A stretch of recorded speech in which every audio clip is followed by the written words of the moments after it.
አንድ የመጨረሻ ደግሞ ላሳያችሁ ዘፍጥረት ምዕራፍ 3ን በተመለከተ ሴቲቱ ሲሉን ነበር ሴቲቱ ማን ነች ኦርቶዶክሳውያን ምን ብሎ የተረጎሙት ይሄን ክፍል ላሳያችሁ ይሄን ማሳያችሁ የታድሮስ ማላቲ ያዕቆብ የኮሜንታሪያቸው ነው ዘፍጥረት ላይ ያለው ኮሜንታሪያቸው ነው እዛ ላይ ምን ይላሉ ያው ዘፍጥረት ምዕራፍ 3 ቁጥር 15 ተመልከቱ ቀደም ሲጠቅስ የነበረው ማለት ነው እሺ the serpent became a representative of the devil himself እባቡ የማን representative ነው የሰይጣን who was called serpent of the old revelation 20 God put enmity between the devil and the woman until the Lord Jesus Christ comes from the seed of the woman without human intervention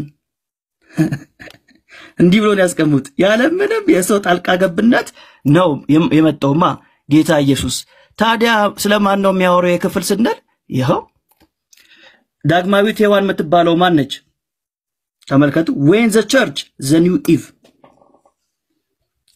ይሄው ከራሳቸው አባቶች ጋር the new eve የምትባለው ማለት church ይቀጥላሉ whenever pain the church the new eve ዘፍጥረት ምዕራፍ 3 ላይ ሴቲቱ የሚለውን ቃል ቤተክርስቲያን ብሎ ነው አባቶች የተረጎሙት የአባት አድሮስ ማላታይ መጽሐፍ በመጥቀስ የራሳቸው አባት እንኳን ባንተና በሴቲቱ መካከል ጥላትነትን አደርጋለሁ የሚለው ኦሪት ዘፍጥረት 3:15 ያለው ገጸ ንባብ ለቤተክርስቲያን ተሰጥቶ ነው የሚተረጎመው ይሄው አባት አድሮስ ማላታይ በመጽሐፋቸው ሰከንድ ዲቪ ብሎ ይጠሯት ዳግሚት ሔዋን ብሎ ይጠሯት ቤተክርስቲያን ነው እንጂ ድንግል ማርያም አይደለም ብሎ ጠቅሶ እንደመከራከር ሲያቀርቡን ሰማዋለን አንደኛ ስተት አባት አድሮስ ማላታይ ኦሪት ዘፍጥረት ሲተረጉሙት ይሄንን ለቤተክርስቲያን ሰጥተው ሲተረጉሙ ለቤተክርስቲያን ብቻ ነው የሚተረጉሙ ብሎ ተናግረዋል አንድ ገጸ ንባብ አንድና ከዛ በላይ ፍቺ የለው አንደኛው ስተት ይሄ ነው ሁለተኛ አባት አድሮስ ማላታይ እዚሁ መጽሐፋቸው ላይ ሰከንድ ዲቪ የምትባለው ወይ ደግሞ ኒው ኢቭ የምትባለው ቤተክርስቲያን ብቻ ናት ብለዋል የለም ራሳቸው አባት አድሮስ ማላታይ የጻፉት የዮሐንስ ወንጌል ማብራሪያ መጽሐፋቸውን ብንመለከት ያውም የቃና ዘገላን በሚጠቅሱበት ጊዜ እመቤታችንን ሰከንድ ዲቪ ብለው ጠቅሰዋታል ራሳቸው አባት አድሮስ ማላታይ እሱ ለሙግት ያቀርቡ የኚህን መጽሐፋቸውን ሲና ሐሳባቸውን ይቀበላል በላቲን ቋንቋ እንዳው ኖቫ ኢቫ ይሏታል እቺ አዲስቷ ሔዋን ዳግሚት ሔዋን ብሎ የጠሯት የቀደምት አባቶቻችን አባት አድሮስ ማላታይ እንኳን በርግጥ አባት አድሮስ ማላታይ የነበሩበት ዘመን ማርች 16 1937 የተወለዱት አባት አድሮስ ማላታይ የኚህን አባት ምን ጫርጉ ይተከሰው እንግዲህ አባት አድሮስ ማላታይ ይሄንን ገጸ ንባብ ሲተረጉሙት ለቤተክርስቲያን ሰጥተው ተረጎሙት እንጂ ለቤተክርስቲያን ብቻ ነው የሚተረጎሙ አላሉ አንድ ከአባት አድሮስ ማላታይ በፊት የነበረው የቅዱስ ፖሊካርፐስ ደቀ መዝሙር ሄራኒየስ ይሄንን ገጸ ንባብ ኦሪት ዘፍጥረት ምዕራፍ 3:15 ሜንሽን አድርጎ አጌንስ ሄሬሲስ በተባለው መጽሐፉ መድፍነ መናፍቃን በተባለው መጽሐፉ ቡክ 5 ላይ ቻፕተር 21 ላይ ምን ብሎ ተረጎመ ራሱ ይሄንን ዘፍጥረት 3:15 ባንተና በሴቲቱ መካከል ጠላትነትን አደርጋለሁ የሚለውን በሴቲቱ የሚለውን ድንግል ማርያም እንደሆነች ተናግሮታል ማን የተባለው አባት ሄራኒየስ የቅዱስ ፖሊካርፐስ ደቀ መዝሙር ፖሊካርፐስ ደግሞ የቅዱስ ዮሐንስ ወንጌል ደቀ መዝሙር ዘፍጥረት 3:15ን ተርጉሞ ማለት ነው ስለዚህ እዚህ ወንድማችን መሰረት ይሰጥ ምንድነው አባት አድሮስ ማላታይ ኦሪት ዘፍጥረት 3:15ን ለቤተክርስቲያን ሰጥተው መተርጎማቸው ለቤተክርስቲያን ብቻ ተሰጥተው የሚተረጎም እንደሆነ አስመስሎ ማቅረቡ አንዱ ጥፋት ነው ሁለተኛ በዛው መጽሐፋቸው ራሱ ብንመለከት ለቤተክርስቲያን ብቻ የሚተረጎም ነው አሉ ሁለት ሶስተኛ አባት አድሮስ ማላታይ የዮሐንስ ወንጌልን ሲተረጉሙ በቃና ዘገላን እመቤታችን የቅድስት ድንግል ማርያምን ምልጃም እየጠቀሱ እመቤታችን ዳግሚት ሔዋን ሰከንድ ዲቪ እንደምትባል ጠቅሰዋል ሶስተኛ አራተኛ ሴንት ሜሪ ኢን ዘ ኦርቶዶክስ ኮንሰፕት የተባለ መጽሐፍ አላቸው አባት አድሮስ ማላታይ ገጽ 49 ላይ ቃል በቃል እመቤታችን ኒው ኢቭ ይሏት እንደውም የማክሰኞን ውዳሴ ማርያምን በመጥቀስ እመቤታችንን ዳግሚት ሔዋን ብለዋታል ያ ብቻ አይደለም ቡክስ ላይም ራሱ ብንመለከት እዛው መድፈነ መናፍቃን በተባለው መጽሐፉ ላይ ድንግል ማርያም ተአዛዚ መሆኗን ሔዋን ደግሞ ባለመታዘዝ በመጥፋቷ ምክንያት እመቤታችን ዳግሚት ሔዋን እንደምትባል ሰከንድ ዲቪ እንደምትባል ጠቅሶ እናገኛለን በርግጥ እመቤታችን ቅድስት ድንግል ማርያምን ሴቲቱ ሴት ብሎ መጥራት ለመጀመሪያ ጊዜ እመቤታችን ቅድስት ድንግል ማርያምን ዳግሚት ሔዋን እንደሆነች የነገረን መድኃኒዓለም ኢየሱስ ክርስቶስ ነው። የቱ ጋር ካልን በቃና ዘገሊላ ጌታችን ኢየሱስ ክርስቶስ እመቤታችን ቅድስት ድንግል ማርያም ምንድን ያላት? አንቺ ሴት ከኔ ጋር ምን አለሽ? ለምን እመቤታችን ሴት ያላት?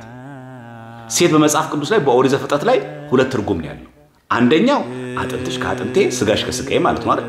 ስለዚህ አንቺ ሴት ማለት እመቤታችን ቅድስት ድንግል ማርያም ከስጋሽ ስጋ ከነፍስሽ ነፍስ ነስቻለሁና አንቺ የጠየቅሽኝ ነገር አላደርግልሽ በእኔና በአንቺ መካከል ምን ጸብ አለ ብሎ መናገር አንዴ።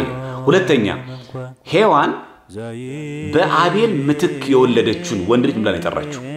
ምትክ ሆነኸኛል ስትል ምን አለችው? ሴት አለችው። ሴት ማለት ነው ምትክ ማለት። ስለዚህ እመቤታችን ቅድስት ድንግል አንቺ ሴት ነው ያላት።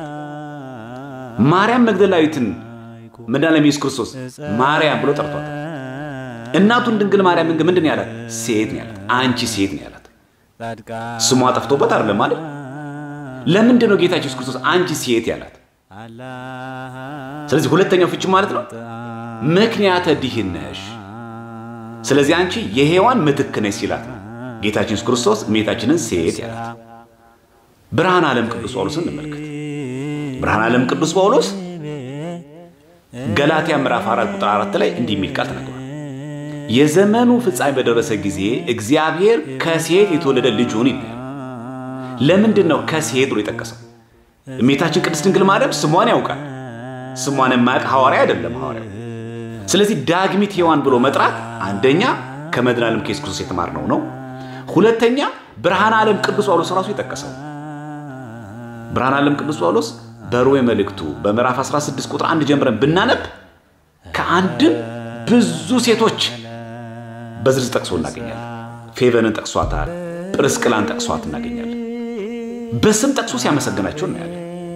በስም ጠቅሶ ብርሃነ ዓለም ቅዱስ ጳውሎስ ገላትያ ምዕራፍ 4 ቁጥር 4 ላይ ግን ነገር ግን የዘመኑ ፍጻሜ በደረሰ ጊዜ እግዚአብሔር ከሴት የተወለደውን ከሕግን በታች የተወለደው ልጁን ላከ ይላል። ከቀደምት አባቶች ደግሞ ስንመለከት ሰማዕቱ ዮስጢኖስ በጻፈው መጽሐፍ ብንመለከት በዲያሎጉ መጽሐፍ ላይ ቃል በቃል እመቤታችን ድንግል ማርያምን ሰከንድ ኢቪ፣ ኒው ኢቪ፣ ዳግሚት ሔዋን እያለ ይጠራታል። ሰማዕቱ ዮስጢኖስ የመጀመሪያው መቶ ክፍለ ዘመን አባት ነው። ጀሮም እንመልከት። ጀሮም ይላል ሞት በሔዋን ምክንያት መጣ፣ ሕይወት ደግሞ በድንግል ማርያም ምክንያት ሆነ ይላል። ቅዱስ ዮሐንስ አፈወርቅ የዳዊት መዝሙር 45 ቁጥር 4ን ሲተረጉም ቃል በቃል በሴት ምክንያት ከገነት ወጣን፣ በሴት ምክንያት ደግሞ ወደ ገነት ገባን ይላል ዮሐንስ አፈወርቅ። ቄርሎስ ዘኢየሩሳሌም ደግሞ ካቴቴጂካል ሌክቸር መጽሐፉ ላይ ቃል በቃል ምንድን ነው ያለው? ሞት በድንግሏ በሔዋን ምክንያት እንደመጣ ሁሉ ልክ እንደዚሁ ደግሞ የግድ ሕይወትም ደግሞ በሁለተኛይቷ ሔዋን በድንግል ማርያም በኩል ሕይወት መጥቷል ይላል። ስለዚህ የቀደምት አባቶቻችን እመቤታችንን ዳግሚት ሔዋን ብሎ መጥራታቸው የተገባ መጽሐፍ ቅዱስ ነው። ከዚህ የተነሳ ነው ቤዛዊተ ዓለም ብለን እንጠራት እመቤታችን። ስለዚህ የነገረን ማን ነው? መድኃኒዓለም ኢየሱስ ክርስቶስ ነው፣ መምህራችን፣ አምላካችን፣ ፈጣሪያችን። ሁለተኛው ደግሞ ብርሃነ ዓለም ቅዱስ ጳውሎስ። ከዛ ቀጥሎ ናቸው እነ ሄሬኔዎስ፣ እነ ሰማዕቱ ዮስጢኖስ፣ እነ ቅዱስ ዮሐንስ አፈወርቅ፣ ሌሎችም ቀደምት አባቶች እነ ቅዱስ ኤፍሬም ሶርያዊ፣ እነ ጀሮም፣ እነ ቄርሎስ ዘኢየሩሳሌም። እነዚህ አባቶች እመቤታችንን ዳግሚት ሔዋን ብሎ ጠርቶ እናገኛለን። እሺ ሌላ የተነሳው ሐሳብ የሉቃስ ወንጌል ምዕራፍ 1 ላይ ያለው ጸጋ ይሞላብሽ ወይ የሚለው ቃል። እሺ በኦርቶዶክሳውያን በሚቀበሉት መጽሐፍ ቅዱስ ላይ ጸጋ ይሞላብሽ ሆይ የሚል አለ ወይ? የለም። ምንድነው ማስረጃ? እዚህ እጄ ላይ ደቄ ለመጠቀም ላሳያችሁ። ይሄ ዘ ኦርቶዶክስ ስታዲ ባይብል ይላል። የኢስተርን ኦርቶዶክስ ቤተክርስቲያን የምትቀበለው ነው። እዚህ ላይ ጸጋ ይሞላብሽ ወይ የሚል የለም። አለ የሚል ሰው ካለ ሊያሳየኝ ይችላል። የለም። ሌላውስ ኦርቶዶክስ ኦሪየንታል ኦርቶዶክስ የሚቀበሉት መጽሐፍ አለ። ለምሳሌ ካቴና ባይብል የሚባል ኦርቶዶክስ ኦሪየንታል ኦርቶዶክሶች የሚቀበሉት ነው። የአባቶች ትርጓሜ የያዘ መጽሐፍ ቅዱስ ነው። እዛ ላይ ጸጋ ይሞላብሽ ወይ ይላል ወይ? አይልም። ሃይሊ ፌቨርድ ነው የሚለው።